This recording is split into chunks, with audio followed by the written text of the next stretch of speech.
Police رسول کا کلسیوں کے نام کا خط، اس کا پہلا باب اور اس کی 15ویں آیت سے لے کر اس کی 20ویں آیت کے آخر تک ہم خدا کے کلام میں سے تلاوت کو سنیں گے۔ کلسیوں کے نام پولس رسول کا خط، اس کا پہلا باب اور اس کی 15ویں آیت سے لے کر اس کی 20ویں آیت کے آخر تک ہم خدا کے کلام میں سے تلاوت کو کریں گے۔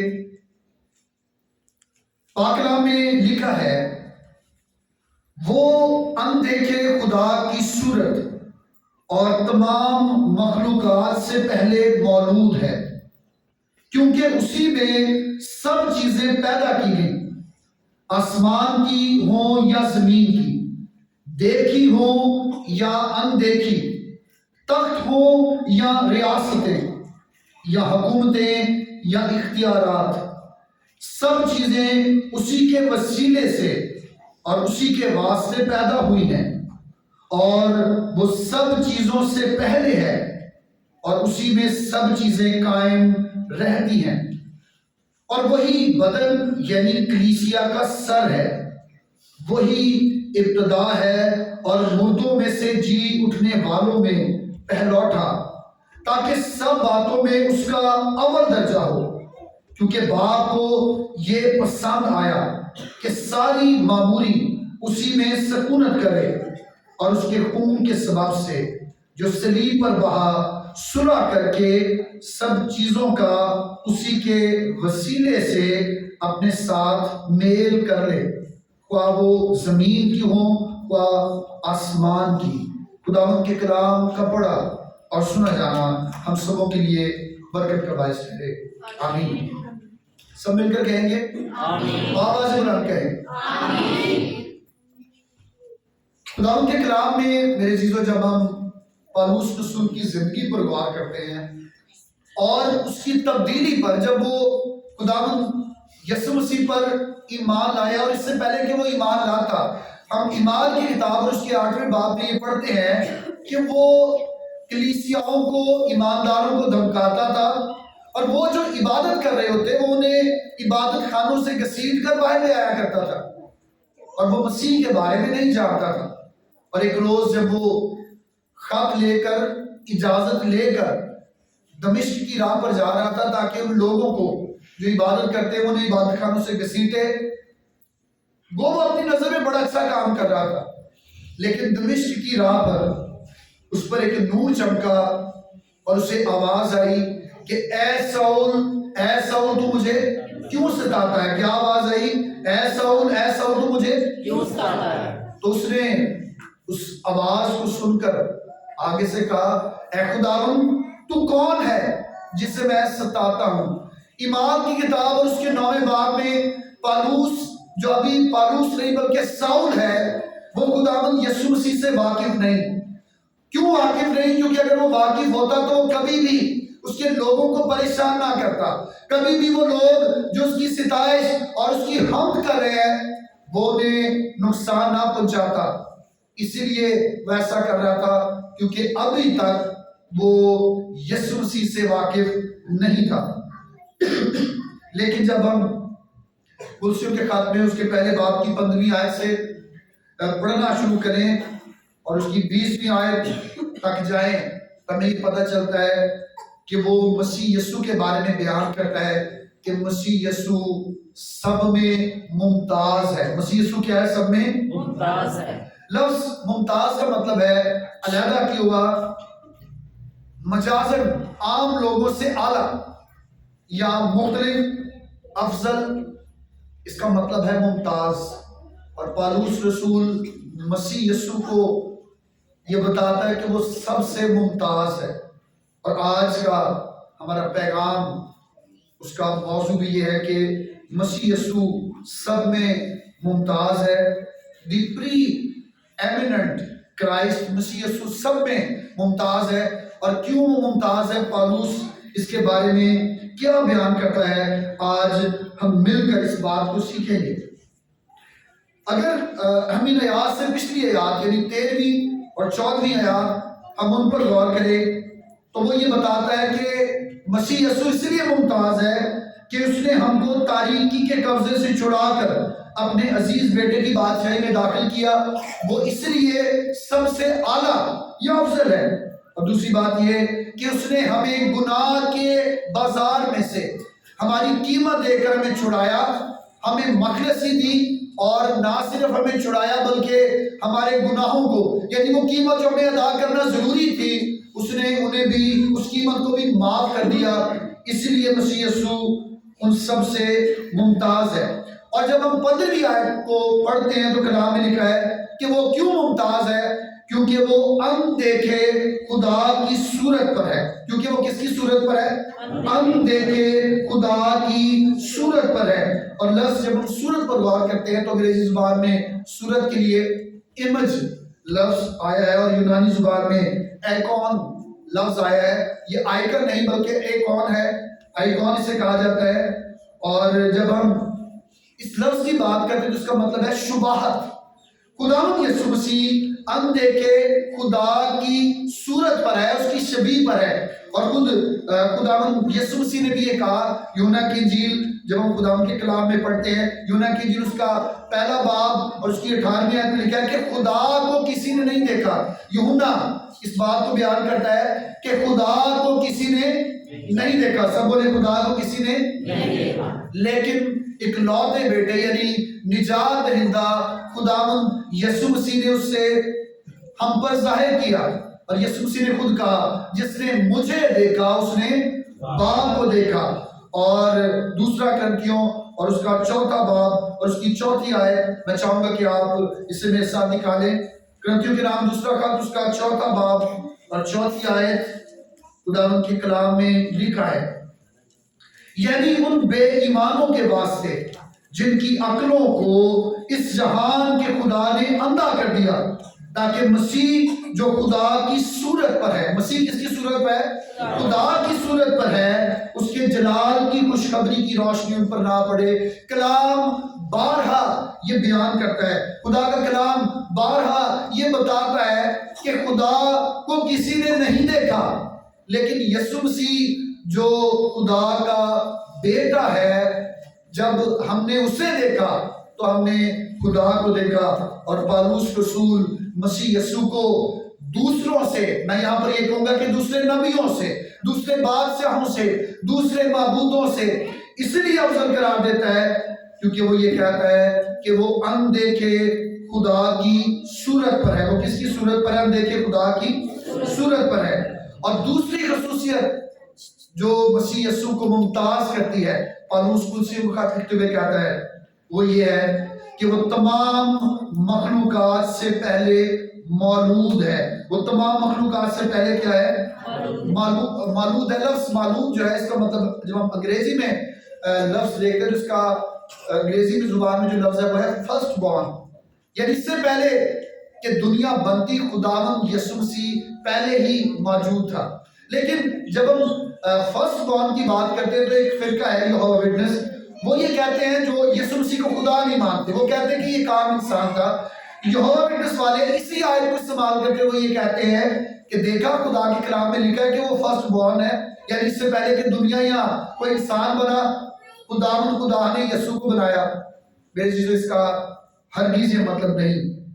اگر ہم اس لفظ کو یہاں پر دیکھیں کہ وہ مولود ہے تو یہ استعارہ ہے یا ایک علامتی زبان ہے جس کو یہاں پر استعمال کیا گیا. جیسے ہم خروج کی کتاب اس کے 4تھے باب کی دوسری آیت دیکھیں تو وہاں پر خداوند کے کلام میں لکھا ہے کہ خداوند خدا اسرائیل کو, قوم بنی اسرائیل کو کہتا ہے کہ اسرائیل میرا پہلوٹا ہے. اس کا یہ مطلب نہیں کہ پورا اسرائیلی قوم جو ہے وہ یسوع مسیح تو پہلوٹا ہے, لیکن کیا اسرائیلی قوم بھی پہلوٹا ہے؟ نہیں. یہ زبان جو خدا کے کلام میں مختلف جگہوں پر استعمال ہوئی ہے, یہ لفظ استعمال ہوا ہے, اس کا مطلب یہ ہرگز نہیں کہ یسوع مسیح بھی کوئی کریشن ہے. یسوع مسیح کریشن نہیں, یسوع مسیح مخلوق نہیں ہوا بلکہ یسوع مسیح خالق ہے. اور پالوس یسوع مسیح کو ممتاز اس لیے قرار دیتا ہے کیونکہ وہ کہتا ہے کہ وہ اندیکھے خدا کی صورت پر ہے اور تمام مخلوقات سے پہلے موجود ہے, یعنی اس سے پہلے کہ مخلوقات زمین آسمان بنتا، خدا پانی کو اور خشکی کو علیحدہ کرتا، روشنی کو بنایا جاتا، پودوں کو خداوند بناتا، انسان آدم اور ہوا بنتے۔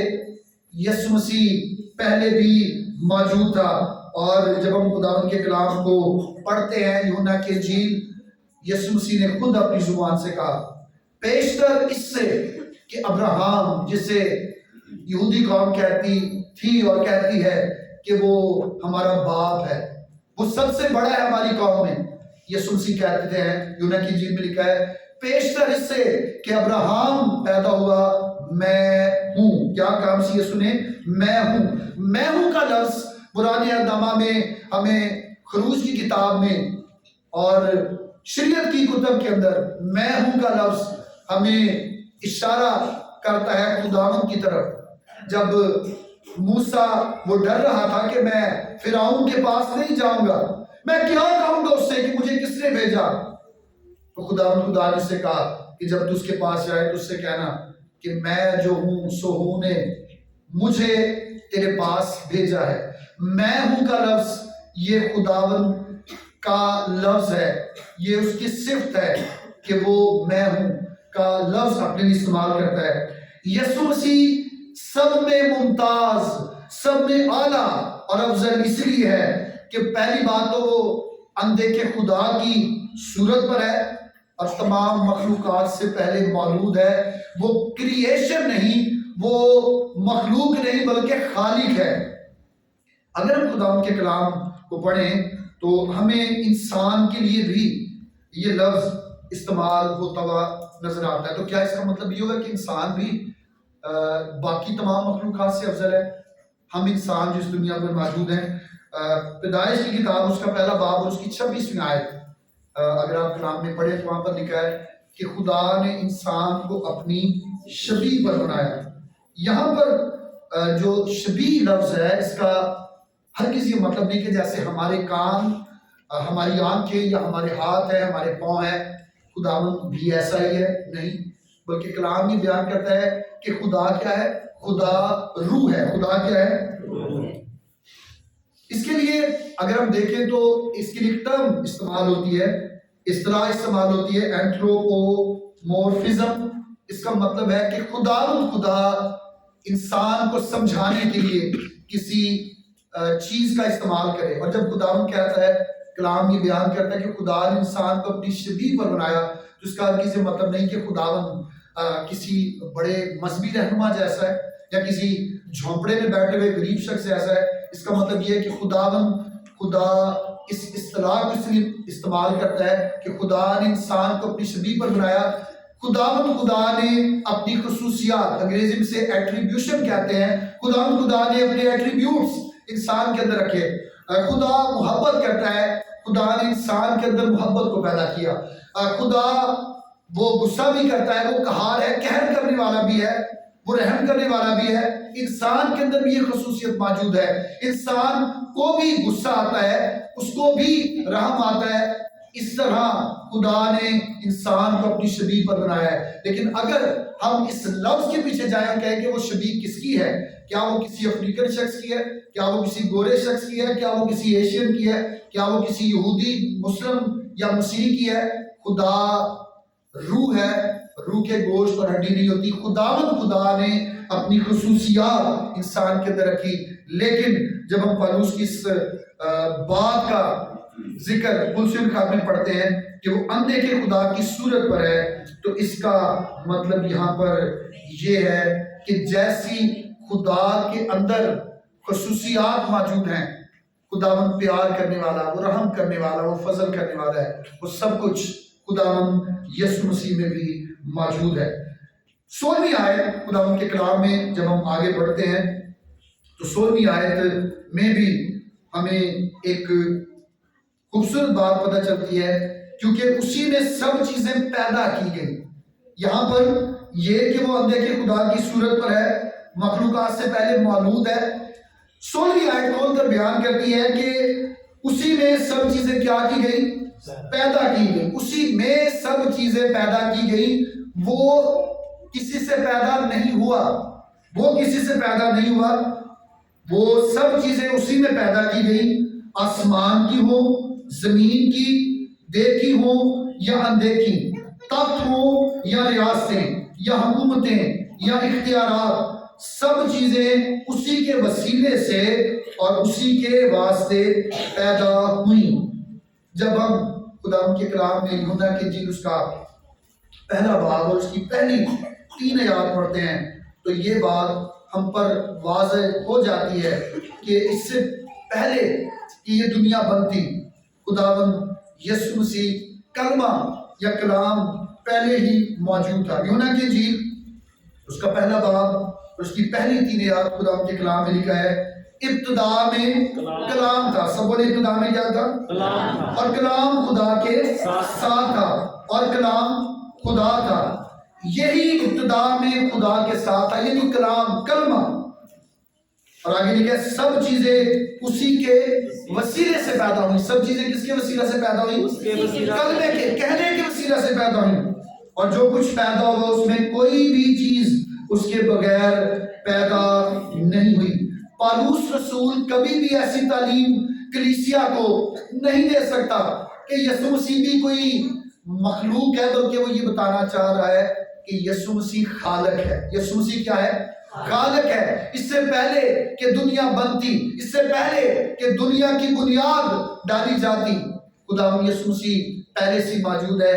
اور پیدائش کی کتاب اور اس کے پہلے باب کی پہلی آیت میں جہاں پر خدا کے کلام میں پڑھتے ہیں کہ ابتدا میں خدا نے زمین اور آسمان کو پیدا کیا، لفظ خدا جو وہاں پر آیا ہے وہ وحد کے صیغے میں نہیں بلکہ جمع کے صیغے میں آیا ہے۔ وہ ہم جب اس لفظ کو دیکھتے ہیں عبرانی زبان میں تو اس لفظ کے اندر کثرت موجود ہے۔ خداوند اکیلا نہیں بلکہ باپ، بیٹا، روح القدس وہ اس کے ساتھ موجود ہیں۔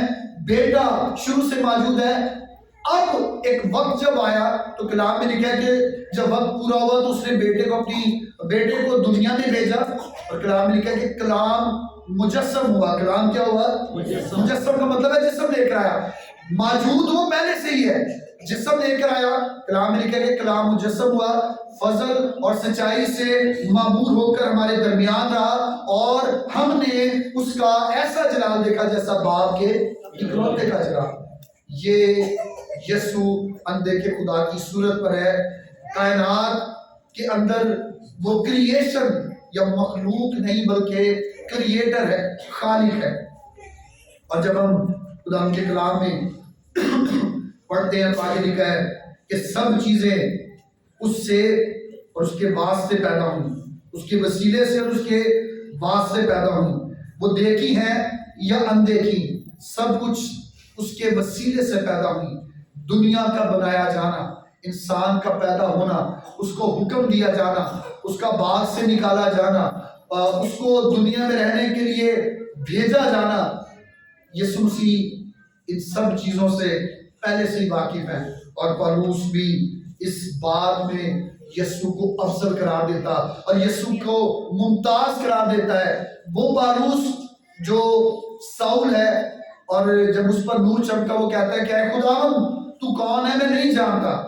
جب اس نے یسوع کو جان لیا تو وہ یسوع کی خصوصیات، اس کے ممتاز ہونے، اس کے اعلیٰ اور عرفہ ہونے کے بارے میں ایمانداروں کو بتاتا ہوا ہمیں نظر آتا ہے۔ 7ویں آیت میں لکھا ہے وہ سب چیزوں سے پہلے ہے اور اسی میں سب چیزیں قائم رہتی ہیں۔ وہ سب چیزوں سے پہلے ہے۔ یسوع مسیح نے کہا اس سے پہلے، اس سے بیشتر کہ ابراہم جو ایمانداروں کا باپ سمجھا جاتا ہے اور یہودی اس سے مانتے ہیں، اور ہم بھی اس بات پر ایمان رکھتے ہیں کہ پہلا شخص جو خداوند کے کہے ہوئے پر ایمان آیا وہ ابراہم ہی ہے۔ یسوع مسیح کہتے ہیں کہ اس سے پہلے کہ وہ پیدا ہوتا میں ہوں، یعنی میں پہلے سے ہی موجود ہوں، اسی کے لیے سب چیزیں پیدا ہوئی۔ عبرانیوں کے نام کا خط اس کا پہلا باب اور اس کی 3 آیت میں لکھا ہے کہ وہ اس کے جلال کا پرتو اور اس کی ذات کا نقش ہو کر سب چیزوں کو اپنی قدرت کے کلام سے سنبھالتا ہے۔ اگر یسوع مسیح نہ ہو تو یاد رکھے کہ یہ کائنات چل نہیں سکتی۔ یسوع مسیح ہی وجہ ہے اس کائنات کے چلنے کی۔ کیونکہ وہ اپنی قدرت کے کلام سے ان سب چیزوں کو سنبھالتا ہے. وہ گناہوں کو دھو کر یعنی صرف کائنات کو نہیں سنبھالتا, وہ اس دنیا کو چلانے والا نہیں بلکہ اس دنیا میں موجود گناہ گاروں کے لیے اس نے اپنی جان دی. اور کلام میں لکھا ہے کہ وہ گناہوں کو دھو کر عالم بالا پر کبریا کے داہنی طرف جا بیٹھا. اگر یسوع مسیح کے پاس اختیار نہ رہے تو یاد رکھیے یہ دنیا بھی قائم نہیں ہو سکتی.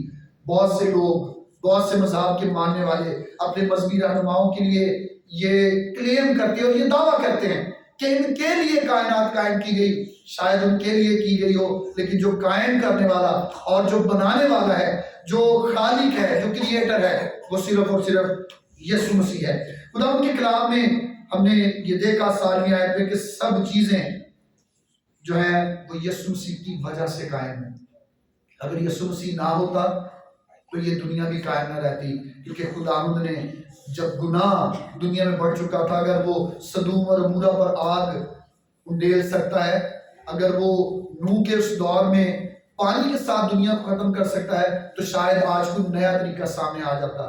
لیکن یسوع مسیح کے درمیان میں آنے کی وسیلہ سے, اس کے درمیانی بن جانے کی وسیلہ سے دنیا قائم ہے. اور کیوں قائم ہے؟ جب ہم اس مالک کی بات کرتے ہیں جس کا ذکر ہمیں اناجیل میں ملتا ہے, جو کہتا ہے کہ اس درخت کو کاٹ ڈال کیونکہ یہ زمین کو بھی کیوں گھیرے رہے, یہ پھل لاتا نہیں اس نے زمین کو گھیرا ہے. تو جو باغبان ہے وہ محنت کرتا ہے کہ خداوند مجھے وقت دے, میں اس پر محنت کروں گا, مجھے وقت دے کہ میں اسے قائم رکھوں تاکہ یہ پھل لائے. اگر آگے تو اس نے پھل لایا تو ٹھیک, نہیں تو اس کے بعد اسے کاٹ ڈالنا. ہمارا باغبان, ہمارا نجات دہندہ مسیح یسوع, اگر وہ نہ ہو تو دنیا بھی قائم نہیں رہ سکتی. 18ویں آیت میں لکھا ہے کہ وہی ابتدا ہے. وہی کیا ہے؟ ابتدا ہے. اور آگے لکھا ہے کہ اور مردوں میں سے جی اٹھنے والوں میں پہلوٹا ہے, تاکہ سب باتوں میں اس کا اول درجہ ہو. اور آگے لکھا ہے کہ جو 18ویں آیت کا پہلا حصہ ہے کہ وہی بدن یعنی کلیسیا کا سر ہے. یہاں پر ہمیں یاد رکھنا ہے کہ کلیسیا یونانی زبان میں جو لفظ کلیسیا کیا ہے وہ ایکلیزیا لفظ ہے, اور انگریزی زبان میں اسے چرچ کہتے ہیں. یہاں پر یاد رکھیں کہ چرچ کسی عمارت کا نام نہیں. یہ جگہ جہاں پر ہم بڑے اچھے طرح بیٹھ کر عبادت کریں, یہ چرچ بلڈنگ ہے. چرچ میں اور آپ یعنی کلیسیا ہے. اور کلیسیا کی تعریف یہ ہے کہ وہ لوگ جو خداوند کی عبادت اور پرستش کرنے کے لیے رضاکارانہ طور پر جمع ہوتے ہیں, وہ لوگ کلیسیا ہیں. ہم لوگ یہاں پر کسی نفع یا نقصان کے لیے نہیں آتے, بلکہ اپنے دل کی خوشی سے رضاکارانہ طور پر خداوند کی پرستش کرتے ہیں. کلیسیا کا لفظ دو معنوں میں استعمال ہوتا ہے. کلیسیا کا سر کون ہے؟ مسیح ہے. کلیسیا کا سر کون ہے؟ مسیح ہے. وہی بدن یعنی کلیسیا کا سر ہے یعنی مسیح ہے. یہ بات اسے سب لوگوں میں ممتاز کرتی ہے. میں شاید اس کلیسیا کے اندر ہوتے اس کلیسیا کا پاسٹر, چرواہا, نگہبان یا پاسبان ہوں, لیکن کلیسیا جو پوری دنیا میں ہے اس کا چرواہا, اس کا نگہبان یسوع مسیح ہے. کلیسیا کا لفظ دو معنوں میں استعمال ہوتا ہے. پہلے تو کلیسیا عالمگیر ہے اور اس کے بعد علاقائی ہے. ہم جس جگہ پر بیٹھ کر عبادت کر رہے ہیں, ہم ایک بڑی کلیسیا یعنی جو عالمگیر کلیسیا اس کا ایک چھوٹا سا حصہ ہے جو علاقائی کلیسیا ہے, اس علاقہ میں رہتی ہے. لیکن یاد رکھیں یہاں پر یسوع مسیح کے لیے پالوس جو کہتا ہے کہ وہ کیوں ممتاز ہے, وہ سب میں اعلیٰ کیوں ہے, کیونکہ کلام میں لکھا ہے 18ویں آیت میں کہ وہ بدن یعنی کلیسیا کا کیا ہے؟ سر ہے. بدن یعنی کلیسیا کا کیا ہے؟ سر ہے. اور آگے لکھا ہے کہ وہی ابتدا ہے. ابتدا کے لیے جو یونانی لفظ ہے وہ ہے آرکی. آرکی لفظ جو ہے اس کا مطلب ہے آغاز یعنی اصل. ہم کلیسیا ہیں, ہماری اصل یسوع مسیح ہے. اگر کسی کلیسیا کی اصل یسوع مسیح نہیں بلکہ کوئی اور شخص ہے. ہم نے گزشتہ سال میں پیغامات سنے ایسے بہت سے فرقوں کے بارے میں جو یہ کہتے ہیں کہ ہمارا بانی فلاں شخص ہے, ہمارا بانی فلاں آدمی ہے. یاد رکھیں کہ ہم اس کلیسیا کا حصہ ہیں, ہم اس چرچ کا حصہ ہیں جس کا بانی خداوند یسوع مسیح ہے, اور وہی کلیسیا کا آغاز ہے.